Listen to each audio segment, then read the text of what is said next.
Hi ಎಲ್ರಿಗೂ ನಮಸ್ಕಾರ. Welcome back to my channel and welcome to day 4 of my MRR journey. ಇವತ್ತು MRRಲ್ಲಿ already 4th day ಆಗಿದೆ. ಹಾಗೆ ಸ್ಯಾಟರ್ಡೇ ನನಗೆ ಆಫೀಸ್ ವರ್ಕ್ ಕೂಡ ಇಲ್ಲ. ಆ್ಯಂಡ್ ಗಣೇಶನ್ ಟೆಂಪಲ್ ಬಂದು ಎಂಟ್ರೆನ್ಸಲ್ಲೇ ಲೊಕೇಟ್ ಆಗಿದೆ. ಬೆಳಗ್ಗೆ ಬೇಗ ಎದ್ದು ನಾನು ನನ್ನ ಯೋಗ ಕ್ಲಾಸ್ನ ಅಟೆಂಡ್ ಮಾಡಿದೆ. ಹಾಗೆ ಯೋಗ ಕ್ಲಾಸಸ್ ಮುಗಿದ ಮೇಲೆ ಮಡ್ ಪ್ಯಾಕ್ನ ಹಾಕ್ತಾರೆ. ಕಣ್ಣಿಗೆ ಹಾಕೋದು ರಿಲ್ಯಾಕ್ಸೇಷನ್ಗೋಸ್ಕರ, ಹಾಗೆ ಹೊಟ್ಟೆಗೆ ಹಾಕೋದು ಡೈಜೆಷನ್ ಎಲ್ಲ ಚೆನ್ನಾಗಾಗಲಿ ಅಂತ ಹೇಳಿಬಿಟ್ಟು ಹಾಕ್ತಾರೆ ಒಂದು 20 ಮಿನಿಟ್ಸ್ಗೆ. ಅದಾದಮೇಲೆ 7:30ಗೆ ತುಳಸಿ ಕಷಾಯ ಕುಡಿಯೋಣ ಅಂತ ಹೇಳ್ಬಿಟ್ಟು ನಾನು ಕ್ಯಾಂಟೀನ್ಗೆ ಬಂದೆ. ಇಲ್ಲೊಂದಿಷ್ಟು ಜನ ಫ್ರೆಂಡ್ಸ್ ಆಗಿದ್ದಾರೆ. ಈಗಾಗಲೇ 4ನೇ ದಿನ ಆಗಿರೋದ್ರಿಂದ ಸ್ವಲ್ಪ ಜನ ಪರಿಚಯ ಆಗಿದ್ದಾರೆ. ಹಾಗೆ ಮಾತಾಡ್ಕೊಂಡು ಕೂತಿದ್ವಿ. ಇನ್ನು ಪಾರ್ಕಿಂಗ್ ಏರಿಯಾ ತುಂಬ ಚೆನ್ನಾಗಿದೆ, ದೊಡ್ಡದಾಗಿದೆ ಅಂತ ಹೇಳ್ತೀನಿ. ಹಾಗೆ ಸ್ವಲ್ಪ ಹೊತ್ತು ವಾಕ್ ಮಾಡೋಣ ಅಂತ ವಾಕ್ ಮಾಡ್ತಿದ್ದೆ. ಇಲ್ಲಿ ಸ್ವಲ್ಪ ಜನ ಆಟ ಆಡ್ತಾ ಇದ್ರು. ಗೇಮ್ಸ್ ಎಲ್ಲ ಏನೇ ಇದ್ರೂ ನಾವೇ ತೊಗೊಂಬರ್ಬೇಕು. ಸೊ ಗೇಮ್ಸ್ಗೆ ಅಥವಾ ಆ್ಯಕ್ಟಿವಿಟೀಸ್ಗೆ ಇವರೇನು ಪ್ರೊವೈಡ್ ಮಾಡೋದಿಲ್ಲ. Because it's not a resort, it's a wellness centre. ತುಂಬ ದೊಡ್ಡದಾಗಿದೆ, ಸ್ಪೇಷಿಯಸ್ ಆಗಿದೆ. ಹಾಗೆ ಇವತ್ತು ಸ್ಯಾಟರ್ಡೇ ಆಗಿರೋದ್ರಿಂದ ನನ್ನ ಹಸ್ಬೆಂಡ್ ಬರ್ತೀನಿ ಅಂತ ಹೇಳಿದ್ದಾರೆ.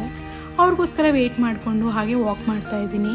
ಆ್ಯಂಡ್ ವಾಕ್ ಮಾಡಬೇಕಾದ್ರೆ ನೋಡಿದೆ ಫ್ರೆಶ್ ಆಗಿ ವೆಜಿಟೇಬಲ್ಸ್ ಎಲ್ಲ ಬಂತು. ಸೊ ಡೈಲಿ ಇಲ್ಲಿ ವೆಜಿಟೇಬಲ್ಸ್ ಫ್ರೆಶ್ ಆಗಿ ಬರುತ್ತೆ. ಹಾಗೆ ನನ್ನ ಹಸ್ಬೆಂಡ್ ಕೂಡ ಬಂದರು. ಎಂಟ್ರೆನ್ಸಲ್ಲಿ ನಾನು ಕಾಯ್ತಾ ಇದ್ದೆ.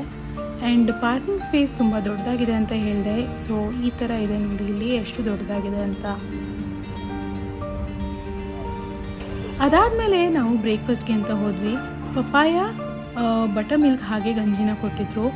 ನನ್ನ ಹಸ್ಬೆಂಡ್ಗೂ ಅದನ್ನೇ ಕೊಟ್ಟಿದ್ರು. ಬಿಕಾಸ್ ಡಾಕ್ಟರ್ ಕನ್ಸಲ್ಟೇಷನ್ ಆಗಿರಲಿಲ್ಲ, ಹಾಗಾಗಿ ಸೇಮ್ ಫುಡ್ನ ಕೊಟ್ಟಿದ್ದಾರೆ ಅವ್ರಿಗೆ. ಇದು ಬಂದು ಡಾಕ್ಟರ್ಸ್ ವೇಟಿಂಗ್ ಏರಿಯಾ ಅಥವಾ ಒಂದು ವೇಟಿಂಗ್ ರೂಮ್ ಅಂತ ಹೇಳ್ಬೋದು. ಹಾಗೆ ನನಗೆ ಇವತ್ತು ಟ್ರೀಟ್ಮೆಂಟ್ ಬರೆದಿರೋದು ಫುಲ್ ಬಾಡಿ ಮಸಾಜ್ ವಿತ್ ಸ್ಟೀಮ್ನ ಬರೆದಿದ್ದಾರೆ. ಇದರ ಎಲ್ಲ ಒಂದು ಪ್ರೈಸಿಂಗ್ನು ನಾನು ಹೇಳ್ತೀನಿ. ನಾನು ಟೋಟಲ್ 9 ಡೇಸ್ಗೋಸ್ಕರ ಇದ್ದೀನಿ ಇಲ್ಲಿ. ಹಾಗಾಗಿ ಒಂದೊಂದೇ ದಿನ ಎಲ್ಲನೂ ಡೀಟೇಲ್ಸ್ನ ನಾನು ಕೊಡ್ತಾ ಹೋಗ್ತೀನಿ. ಇದು ಯಾವುದೇ ಥರದ ಪ್ರಮೋಷ್ನಲ್ ವೀಡಿಯೋಸ್ ಅಲ್ಲ, ನನ್ನ ಒಂದು ಎಕ್ಸ್ಪೀರಿಯೆನ್ಸ್ನ ನಾನು ಶೇರ್ ಮಾಡ್ಕೊಳ್ತಾ ಇರೋದು. ಹಾಗೆ ಇಲ್ಲಿ ಸ್ಟೀಮ್ ಕೂಡ ಅಷ್ಟೇ ತುಂಬ ಚೆನ್ನಾಗಿದೆ ಅಂತ ಹೇಳ್ತೀನಿ. ಸ್ಟೀಮ್ ಅಥವಾ ಸಾನ ಏನೇ ತೊಗೊಂಡ್ರು ಸ್ವಲ್ಪ ಜಾಸ್ತಿ ಹೊತ್ತು ತೊಗೊಂಡ್ರೆ ಬೇಗ ವೆಯ್ಟ್ ಲಾಸ್ ಆಗುತ್ತಂತೆ. ಇನ್ನು 12 o'clockಗೆ ಲಂಚ್ ಇತ್ತು. ಸೊ ಪಪಾಯ, ಬಟರ್ ಮಿಲ್ಕ್ ಹಾಗೆ ಒಂದು ಪಲ್ಯನ ಕೊಟ್ಟಿದ್ದಾರೆ ನನಗೆ. ಆ್ಯಂಡ್ ನನ್ನ ಹಸ್ಬೆಂಡ್ಗೆ ಚಪಾತಿ ಹಾಗೆ ಒಂದು ಗ್ರೇವಿ, ಚಟ್ನಿ ಆ್ಯಂಡ್ ಪಪಾಯನ ಕೊಟ್ಟಿದ್ದಾರೆ. ಹಾಗೆ 2 o'clockಗೆ ಅವರಿಗೆ ಕ್ಯಾರೆಟ್ ಜ್ಯೂಸನ್ನ ಕೊಟ್ಟಿದ್ರು. ನನಗೆ ಆ್ಯಸ್ ಯೂಶ್ವಲ್ ತುಳಸಿ ಕಷಾಯನ ಕೊಟ್ಟಿದ್ದಾರೆ. ಅದಾದಮೇಲೆ ಇನ್ನೊಂದು ಟ್ರೀಟ್ಮೆಂಟ್ ಏನು ಅಂತ ಹೇಳಿದ್ರೆ DHM ಅಂತ ಹೇಳ್ಬಿಟ್ಟು ಬರ್ತಿದ್ರು, ಡಿಲಕ್ಸ್ ಹೈಡ್ರೋ ಮಸಾಜ್ ಅಂತ. ಫಸ್ಟ್ ಡೇ ಏನಿತ್ತಲ್ಲ, ಡೇ 1 ಬ್ಲಾಗಲ್ಲಿ ನೀವು ನೋಡ್ಬೋದು. ಅದೇನಿತ್ತಲ್ಲ ಅದಕ್ಕಿಂತ ಒಂದು ಅಪ್ಪರ್ ವರ್ಷನ್ ಅಂತ ಹೇಳ್ಬೋದು. ಸ್ವಲ್ಪ ಪ್ರೆಷರ್ ಎಲ್ಲ ಜಾಸ್ತಿ ಇರುತ್ತೆ ಇದರಲ್ಲಿ. ತುಂಬ ಚೆನ್ನಾಗಿತ್ತು, ಇದನ್ನು ಎಂಜಾಯ್ ಮಾಡಿದೆ ನಾನು. ಫಸ್ಟ್ ಡೇ ಸ್ವಲ್ಪ ಭಯ ಆಗ್ತಾ ಇತ್ತು.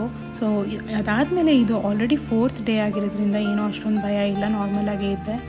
ಆ್ಯಂಡ್ ಅದಾದಮೇಲೆ ಆಕ್ಯುಪಂಚರ್ಗೆ ಅಂತ ಬಂದಿದ್ದೀನಿ. ಸೊ ಆವಾಗವಾಗ ಟೈಮ್ ಇದ್ದಾಗಲೇ ಎಲ್ಲ ಮುಗಿಸ್ಕೊಂಡ್ಬಿಡ್ಬೇಕು ಟ್ರೀಟ್ಮೆಂಟ್ಸ್ನ. ಆಕ್ಯುಪಂಚರ್ ಎಲ್ಲ ಮುಗಿಸ್ಕೊಂಡೆ. ಆ್ಯಂಡ್ ದೆನ್ ಫಿಸಿಯೋಥೆರಪಿ ಕೂಡ ಮುಗಿಸ್ಕೊಂಡೆ ನಾನು. ಇನ್ನು 4 o'clockಗೆ ಆ್ಯಸ್ ಯೂಶ್ವಲ್ ಸ್ನ್ಯಾಕ್ಸ್ ಇರುತ್ತಲ್ಲ, ಹಾಗಾಗಿ ಸ್ನ್ಯಾಕ್ಸ್ ತಿನ್ನೋಣ ಅಂತ ಹೇಳ್ಬಿಟ್ಟು ಬಂದಿದ್ದೀವಿ. ಚುರ್ಮುರಿ ಮತ್ತು ನನಗೆ ಬಾರ್ಲಿ ವಾಟರ್ನ ಕೊಟ್ಟಿದ್ರು. ಹಸ್ಬೆಂಡ್ಗೂ ಸೇಮ್ ಫುಡ್ನೇ ಕೊಟ್ಟಿದ್ರು. ಇನ್ನು MRRದೊಂದು ಅಕಾಮಿಡೇಷನ್ ಸೆಂಟರ್ ಎಷ್ಟು ದೊಡ್ಡದಾಗಿದೆ ಅಂತ ನೀವೇ ನೋಡ್ಬೋದು. 0.5x ನಾನು ವೀಡಿಯೋ ಮಾಡ್ತಾ ಇರೋದು, ಸೊ ದ್ಯಾಟ್ ಎಲ್ಲನೂ ಒಂದೇ ಸಲ ಕ್ಯಾಪ್ಚರ್ ಮಾಡ್ಬೋದು ಅಂತ. ಅಲ್ಲಿ ದೂರದಲ್ಲಿ ಕಾಣಿಸ್ತಾ ಇರೋದು ಟ್ರೀಟ್ಮೆಂಟ್ ಬ್ಲಾಕ್ ಅದು. ಸೊ ಇದು ಬಂದು accommodation block. And evening every day ಇಲ್ಲಿ BP ಚೆಕಪ್ ಕೂಡ ಮಾಡ್ತಾರೆ. ಮಾರ್ನಿಂಗ್ ಕೂಡ ಮಾಡ್ತಾರೆ, ಈವ್ನಿಂಗ್ ಕೂಡ ಮಾಡ್ತಾರೆ.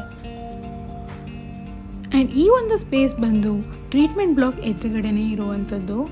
ತುಂಬ ಚೆನ್ನಾಗಿದೆ, ಗ್ರೀನ್ರಿಲ್ಲೇ ಫಿಲ್ ಆಗಿದೆ. ಒಂಥರ ರೆಸಾರ್ಟ್ ಫೀಲಿಂಗೇ ಬರುತ್ತೆ ಅಂತ ಹೇಳಿದ್ರೆ ತಪ್ಪಾಗೋದಿಲ್ಲ.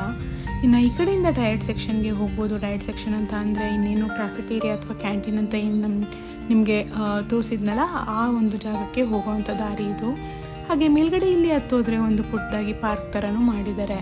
ಅಲ್ಲಿಗೂ ಹೋಗ್ಬಿಟ್ಟು ನಾನು ವೀಡಿಯೋನ ಕ್ಯಾಪ್ಚರ್ ಮಾಡಿ ನಿಮಗೆ ತೋರಿಸ್ತೀನಿ. ಸೊ ಇಲ್ಲಿಂದ ಮೇಲೆ ಬಂದರೆ ಇಲ್ಲಿ ಮುಂದೆ ಕಾಣಿಸ್ತಾ ಇರೋದೇ ಕ್ಯಾಂಟೀನು. ನನ್ನ ಬೇರೆ ಒಂದು ವ್ಲಾಗ್ಸಲ್ಲೂ ನೀವು ನೋಡ್ಬೋದು. ಡೇ 1, ಡೇ 2 ಆ್ಯಂಡ್ ಡೇ 3 ವ್ಲಾಗ್ಸಲ್ಲಿ ಕೂಡ ಹಾಕಿದ್ದೀನಿ ಡೀಟೇಲಾಗಿ. ಹಾಗೆ ಮೇಲ್ಗಡೆ ಹತ್ತು ಬಂದಿದ್ರೆ ಇಲ್ಲಿ ಈ ಥರ ಒಂದು ಪುಟ್ಟದಾಗಿ ಪಾರ್ಕ್ ಥರ ಕೂತ್ಕೊಳ್ಳೋಕ್ಕೆ ಜಾಗ ಎಲ್ಲ ಇದೆ.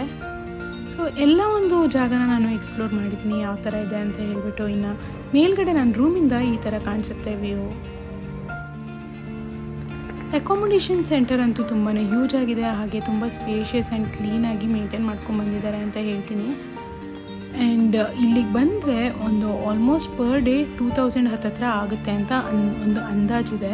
ಬೇರೆಯವರೆಲ್ಲ ಹೇಳ್ತಾಯಿದ್ರು, ಅಲ್ಲಿ ಯಾರು ಪರಿಚಯ ಆಗಿರೋರು ಅವ್ರು ಹೇಳ್ತಾಯಿದ್ರು ಆಲ್ಮೋಸ್ಟ್ 1,500 to 2,000 ಡಿಪೆಂಡಿಂಗ್ ಆನ್ ಅವರ್ ಟ್ರೀಟ್ಮೆಂಟ್ ಅಂತ ಹೇಳ್ತಾರೆ.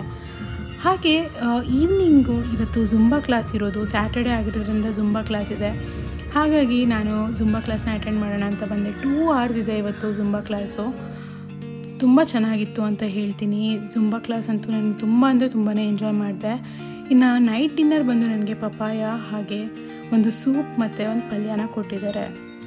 ಸೊ ಫುಡ್ಡೆಲ್ಲನೂ ಚೆನ್ನಾಗಿತ್ತು ಅಂತ ಹೇಳ್ತೀನಿ. ಹಾಗೆ ನನ್ನ ಹಸ್ಬೆಂಡ್ಗೆ ಬೇರೆ ಥರನೇ ಫುಡ್ ಕೊಟ್ಟಿದ್ದಾರೆ. 8:15ಗೆ ಆ್ಯಸ್ ಯೂಶ್ವಲ್ ಜೀರಿಗೆ ನೀರನ್ನ ಕೊಡ್ತಾರೆ ಫಾರ್ ಡೈಜೆಷನ್.